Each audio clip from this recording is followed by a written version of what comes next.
السلام علیکم ورحمت الله وبرکاته. امید لرم چې ټول روغ جوړ اوسئ او صحت جامې تاسې په تانو لرئ. زه میراج الدین شینواري یو ځل بیا له میراج خان ټیکنیکل یوټیوب چینل طرفه ستاسو په خدمت کې یم. په نن ویډیو کې به انشاءالله زه تاسو ته دغه طریقه در وښیم چې څنګه کولی شو موږ په واتساپ کې خپل نوټیفیکیشن بند کړو یا خپل نوټیفیکیشن موږ تاسې خلاص کړو.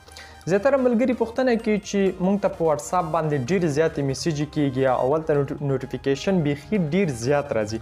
څنګه کولی شو دغه نوټیفیکیشن بند کړو؟ ځینې ملګري بیا دا پوښتنې کوي چې زموږ د واتساپ نوټیفیکیشن نه راځي، دا څنګه خلاص کړو؟ راځئ په دغه ویډیو کې تاسو ته دغه درښیم چې څنګه کولی شو موږ د واتساپ نوټیفیکیشن خلاص کړو، څنګه کولی شو موږ د واتساپ نوټیفیکیشن بند کړو. نو که چیرې تاسې زما په چینل کې نوي یاست نو مهرباني وکړئ میراج خان ټیکنیکل یوټیوب چینل سره سبسکرایب کړئ او دغسې ښایسته ویډیوګانو لپاره زموږ چینل در سره تعقیب کړئ. نو رادرومو ویډیو شروع کړو. تاسې به خپل واتساپ چې کله هم تاسې راواړه تاسې سره به دغسې راوړي لکه دلته چې تاسې ګورئ ما سره دا واتساپ دی، په دې باندې به تاسې داسې زور وکړئ سیده چې څنګه تاسې داسې کلیک وکړه دلته به تاسې سره واوړي اپ انفو سیده اپ انفو په دغه ځای کې تاسو ته راوړي لاندې یو انسټال دی یو انسټال نه به لاندې تاسو ته لیکي اپ انفو بره دی دغه ځای کې تاسو ته لیکي په دې باندې به تاسې کلیک وکړئ. چې کله تاسو په دې باندې کلیک وکړو له هغې نه وروسته به تاسې راشئ نوټیفیکیشن ته دی منیجمنټ نوټیفیکیشن سیده منیج نوټیفیکیشن په دې باندې به تاسې کلیک وکړئ.